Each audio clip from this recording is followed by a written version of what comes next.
Assalamualaikum dan salam sejahtera. Nama saya Siti Nur Aisyah binti Muhammad Hidayat. Pada hari ini, saya dan ahli kumpulan akan membincangkan topik berkenaan kelestarian alam sekitar menurut perspektif Islam. Pada bahagian yang pertama, saya akan membincangkan tentang pendahuluan bagi topik ini.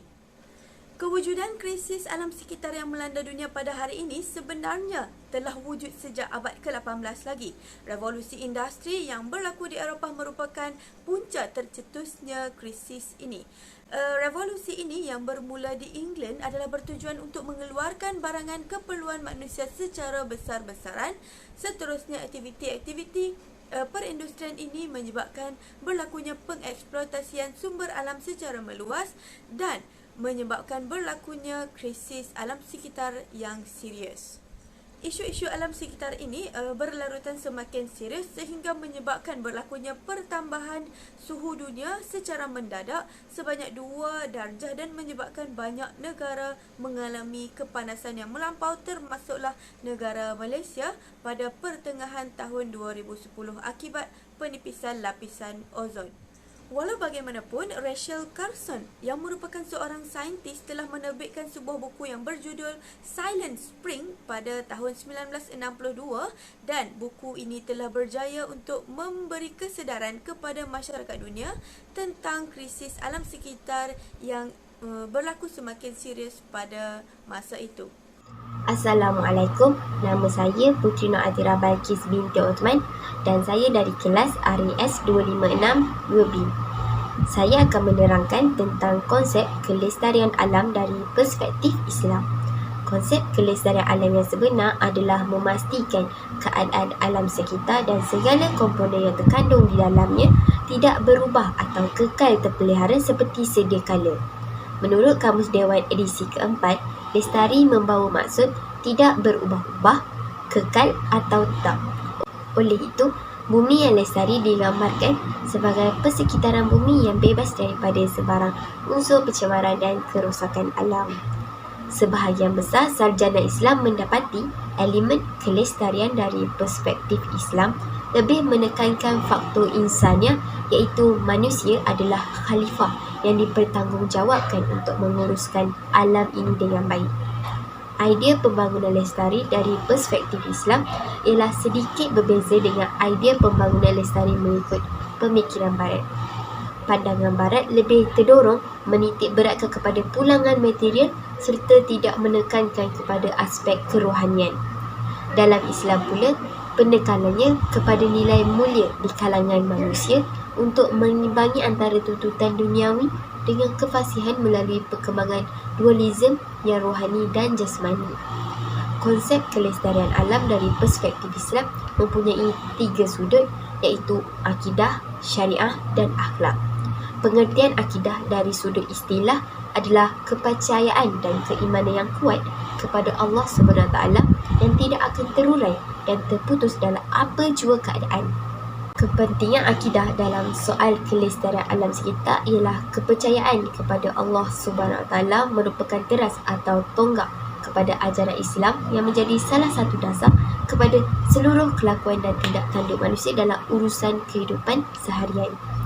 Umum mengetahui bahawa syariah merupakan perundangan hidup Islam yang berlandaskan Al-Quran dan As-Sunnah. Pelaksanaan syariah dalam konsep penjagaan kelestarian alam sekitar memberi impak yang sangat besar kerana hanya agama Islam yang melaksanakan lunas-lunas peraturan yang berasaskan Islam agar persekitaran alam sekitar dapat dikekalkan dan dipelihara. Konsep menjaga kelestarian alam sekitar menurut perspektif Islam juga turut menekankan dari sudut akhlak. Akhlak merupakan satu fasa yang membincangkan tingkah laku dan tata cara hubungan manusia terhadap Allah SWT, hubungan sesama manusia serta hubungan manusia dengan alam sekitar. Assalamualaikum dan salam UiTM di hatiku. Nama saya Intan Faizani binti Ridwan. Saya akan bercakap mengenai latar belakang kelestarian alam dari perspektif Islam.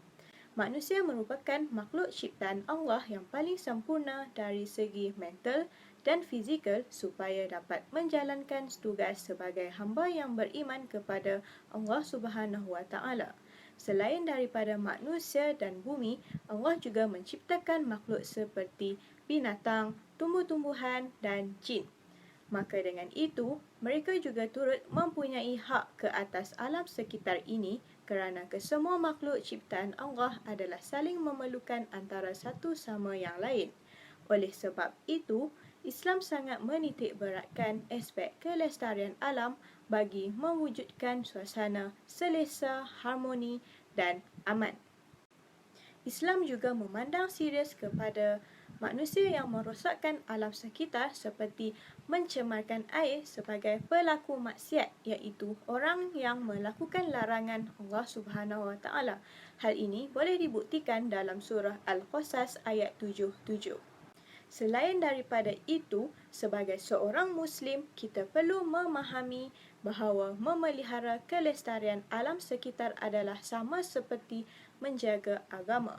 Kesimpulannya, kelestarian alam sekitar merupakan kunci utama keharmonian dan kesejahteraan hidup. Oleh sebab itu, kita mestilah menjaga dan memelihara alam sekitar agar terus kekal sihat dan seimbang untuk kelangsungan generasi akan datang. Punca yang menyumbang kepada masalah pencemaran alam sekitar adalah penggunaan plastik yang berleluasa. Pencemaran plastik di laut berlaku di seluruh perairan dunia termasuk wilayah paling terpencil seperti di Antartika. Sebagai contoh, Malaysia telah menjadi negara penyumbang kedua tertinggi pencemaran plastik di Asia. Hal ini kerana kebanyakan rakyat Malaysia menggunakan plastik ketika membeli belah barangan dapur di restoran dan kedai makan dengan menggunakan straw dan juga pembungkus plastik. Bahan kimia yang digunakan dalam plastik iaitu phthalates, bisphenol A, BPA dan polybrominated adalah bahan-bahan yang sangat bertoksik yang di mana banyak ditemui dalam ikan serta mamalia laut yang berupaya mengakibatkan kesan kronik ke atas kesihatan manusia. Alam sekitar merupakan anugerah Allah yang tidak ternilai yang dipinjamkan kepada semua makhluk di muka bumi ini. Umat Islam di Malaysia sangat beruntung kerana dikurniakan bentuk muka bumi yang terdapat banyak sumber protein, sumber air dan kayu kayan. Namun demikian, terdapat segelintir sikap manusia yang tidak bertanggungjawab terhadap alam sekitar ini. Antara sikap yang tidak bertanggungjawab adalah seperti pembuangan sisa toksik ke dalam sungai. Buktinya, pada 7 Mac 2019 telah berlakunya pencemaran toksik di Sungai Kim Kim, Pasir Gudang, Johor. Akibat daripada pencemaran ini, kira-kira 6,000 penduduk tempatan termasuk pelajar sekolah telah mengalami pelbagai masalah kesihatan seperti sesak nafas, proses pembelajaran terganggu akibat penutupan sekolah dan sosioekonomi masyarakat setempat juga terjejas. Seterusnya, pembuangan sampah ke dalam sungai. Kesannya, sejak 5 tahun lalu, nelayan pantai di Kampung Permatang tepi laut Bayan Lepas terjejas pendapatan akibat pembuangan sampah sarap di dalam sungai. Bukan itu sahaja, sumber protein seperti ikan, udang, kerang dan siput turut diancam kepupusan dan berkurangan. Bismillahirrahmanirrahim. Nama saya Muhammad Syazwan bin Sam Hairul. Dan punca lain yang membawa kepada pencemaran alam sekitar ialah pembangunan yang pesat. Pembangunan yang tanpa perancangan di mana pihak yang terlibat yang melakukan aktiviti sebegini yang tidak mengira akan impak yang akan menimpa manusia, di mana ia akan menjurus kepada kehancuran kawasan flora dan fauna demi untuk membina kawasan instruktur bangunan untuk kemodenan manusia. Perkara sebegini tidak langsung akan mengganggu ekosistem seperti rantaian makanan, kitaran komponen biotik dan abiotik serta keseimbangan ekologi tempatan. Dan selain itu, ia juga akan membawa kepada bencana alam seperti tanah runtuh, banjir kilap dan juga peningkatan suhu. Di bahagian ini, saya ingin menekankan tentang punca berlakunya kemusnahan alam sekitar yang sudah menjadi kebiasaan dalam kehidupan masyarakat, iaitu pencemaran udara oleh kenderaan bermotor. Ingin saya petik hadis riwayat Bukhari dan Muslim daripada Ibnu Umar ar-Anhuma yang berkata, ia boleh menjadi punca seseorang itu terjerumus ke dalam neraka seperti kisah seorang wanita yang dimasukkan ke dalam neraka akibat mengurung seekor kucing sehingga mati. Hadis ini jelas mengatakan bahawa Islam memandang pelaku kerosakan muka bumi seperti melakukan pencemaran darat, air dan udara sebagai pelaku maksiat, iaitu orang yang melakukan larangan Allah. Hakikatnya, kemusnahan alam sekitar akan menjadi malapetaka dan memberi kesan yang buruk kepada kita semua kerana persekitaran merupakan aspek yang besar dalam kehidupan manusia. Udara yang tercemar akibat pelepasan gas rumah hijau daripada asap kenderaan yang bermotor diakui akan memberi kesan yang buruk kepada sistem pernafasan manusia. Hal ini kerana bahan-bahan pencemar di dalam udara seperti ozon, logam dan radikal bebas akan memberi kesan yang buruk kepada paru-paru dan akan menyebabkan berlakunya simptom penyakit asma. Seterusnya, menurut banyak saintis, perkara ini akan menyebabkan berlaku pengurangan jangka hayat. Seperti yang direkodkan dalam statistik negara Britain, seramai 36,000 rakyat Britain mati setiap tahun akibat daripada pencemaran udara. Seterusnya, pencemaran udara akibat asap kenderaan bermotor ini memberi kesan yang buruk kepada tumbuh-tumbuhan juga kerana tumbuh-tumbuhan memerlukan udara untuk melakukan proses fotosintesis bagi kelangsungan hidup mereka. Jadi, kekurangan sumber karbon dioksida di dalam udara akan menyebabkan tumbuhan tidak dapat menghasilkan klorofil yang secukupnya dan daun-daun tumbuhan akan menjadi kuning dan seterusnya akan mati. Bahan-bahan pencemar yang melekat di bahagian pokok seperti daun dan batang pokok akan menyebabkan berlakunya pereputan dan seterusnya menjadikan tanaman itu pupus. Beberapa langkah yang perlu dilakukan untuk menjaga dan mengembalikan kelestarian alam sekitar adalah dengan mengurangkan penggunaan plastik. Caranya dengan menggunakan beg kertas atau beg kain ketika membeli belah di pasaraya mahupun kedai runcit. Penggunaan straw besi dan pengurangan straw plastik di mana-mana premis makanan atau perniagaan juga sedikit sebanyak dapat membendung penggunaan plastik. Selain itu, amalan konsep 3R iaitu reuse, reduce, recycle boleh dipraktikkan dalam kehidupan seharian. Contohnya, mengubah suai botol mineral plastik menjadi tempat meletak alat tulis. Inisiatif lain lagi adalah mengklasifikasikan bahan-bahan yang tidak diperlukan ke dalam tong kita semula yang disediakan. Langkah-langkah untuk menyelesaikan masalah sikap tidak bertanggungjawab adalah dengan mengadakan kempen kesedaran seperti sayangilah sungai kita. Antara aktiviti yang boleh dianjurkan seperti gotong royong ceramah kesedaran, pertandingan mengutip sampah paling banyak, serta sesi perundingan mengenai alternatif pembuangan sisa toksik untuk sektor industri. Yang kedua, pihak kerajaan boleh menguatkuasakan dan memperketatkan undang-undang. Sebagai contoh, menjatuhkan hukuman yang lebih berat dan mengenakan denda yang tinggi terhadap kilang yang didapati membuang sisa bahan kimia ke dalam sungai secara haram. Selain itu, tabiat membuang sampah ke dalam sungai perlu diubah secara perlahan-lahan. Caranya adalah pihak kerajaan perlu menyediakan tong sampah di sungai-sungai yang menjadi kawasan rekreasi. Yang kedua, sentiasa membuat rondaan di sekitar sungai yang menjadi tumpuan masyarakat dan memastikan tiada sampah sarap yang ditinggalkan di celah-celah batu. Akhir sekali, ibu bapa perlu bertanggungjawab untuk mengajar anak-anak membuang sampah di tempat yang disediakan. Langkah lain untuk mengatasi masalah alam sekitar adalah melalui pembangunan secara lestari dan juga penggunaan undang-undang dengan menempatkan beberapa kawasan hijau yang di antara bandar sebagai tempat rekreasi dan riadah kepada orang ramai dapat memberikan keselesaan dan juga ketenangan kepada mereka. Seterusnya, dapat meningkatkan kesihatan manusia. Seperti mana yang dilakukan di negara Singapura, di mana mereka meletakkan kawasan hijau di kawasan sekeliling bandar agar mereka dapat menenangkan sedikit fikiran. Dan juga pengenalan kepada teknologi hijau yang efisien dapat mengurangkan pencemaran yang berlaku seperti mana yang dilakukan di negara Jepun.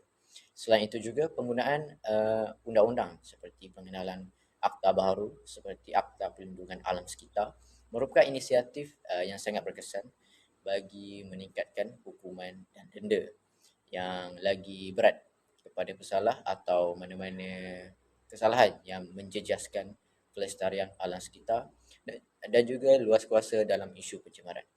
Hal ini seterusnya dapat juga mengurangkan kerosakan alam sekitar dan juga dapat melestarikan alam sekitar. Saranan bagi melestarikan alam sekitar yang seterusnya akan saya bincangkan iaitu memperkenalkan pendidikan alam sekitar di sekolah. Surah Al-Mulk ayat 67 yang membawa maksud bumi merupakan antara makhluk ciptaan Allah yang dipinjamkan kepada manusia untuk dijadikan tempat tinggal sementara sebelum berpindah ke alam akhirat. Ayat ini jelas mengatakan bahawa bumi ini adalah bukan hak kita dan tidak kekal, jadi ianya perlu diwarisi dari satu generasi ke satu generasi yang lain. Oleh itu, bagi memastikan generasi masa kini dan generasi masa hadapan mendapat pendedahan tentang kepentingan menjaga alam sekitar yang sewajarnya, pendidikan alam sekitar di sekolah adalah disarankan. Sebagai contoh, dengan menyambut Hari Alam Sekitar di sekolah dengan menitik beratkan 3 perkara iaitu menerap, mengajak dan mendidik akan memberi ilmu pengetahuan yang lebih kepada seluruh warga-warga sekolah dan seluruh masyarakat yang terlibat untuk lebih memelihara dan memelihara alam sekitar. Pendidikan alam sekitar ini akan memberi impak yang besar kepada seluruh masyarakat seperti para pelajar, ibu bapa dan juga guru-guru serta warga-warga sekolah.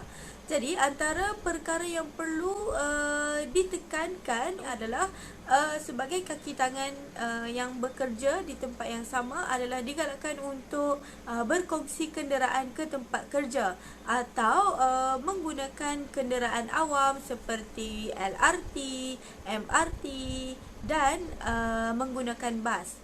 Perkhidmatan bas sekolah juga merupakan salah satu usaha yang murni bagi melestarikan alam sekitar, iaitu pihak sekolah menyediakan bas untuk mengambil pelajar di satu tempat yang sama seperti satu perumahan yang sama atau satu kawasan tempat tinggal yang berdekatan.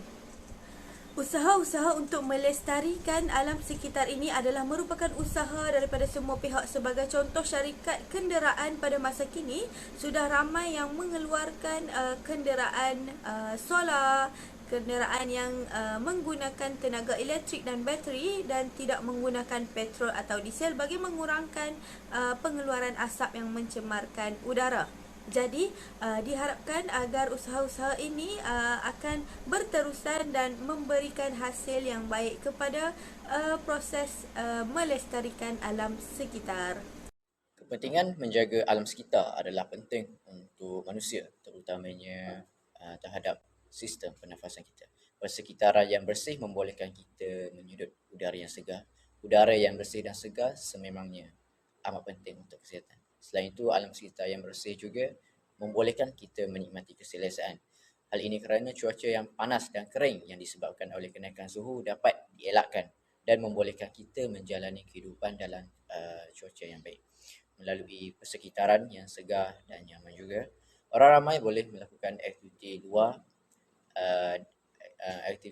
dan juga beredah tanpa gangguan yang boleh menimbulkan perasaan rimas, marah dan juga tidak selesa. Aktiviti riadah yang dijalankan juga dalam keadaan bersih akan menguatkan lagi kesihatan kita. Selain itu juga, ia penting untuk keseimbangan flora dan fauna. Hal ini kerana kebersihan alam sekitar amat berkait rapat dengan keseimbangan ekosistem, di mana ekosistem yang terpelihara daripada kerakusan manusia akan membantu menjamin sumber air dan juga makanan serta bekalan oksigen yang dibekalkan oleh tumbuh-tumbuhan di mana ia akan sentiasa mencukupi untuk kita semua. Kesimpulannya, alam sekitar merupakan anugerah yang Allah kurniakan kepada semua hidupan yang membawa banyak kebaikan kepada kita semua. Dan semua pihak perlulah bekerjasama dalam menjaga kelestarian alam sekitar dengan sebaiknya agar sentiasa terpelihara dan dapat juga memberi manfaat kepada generasi yang akan datang.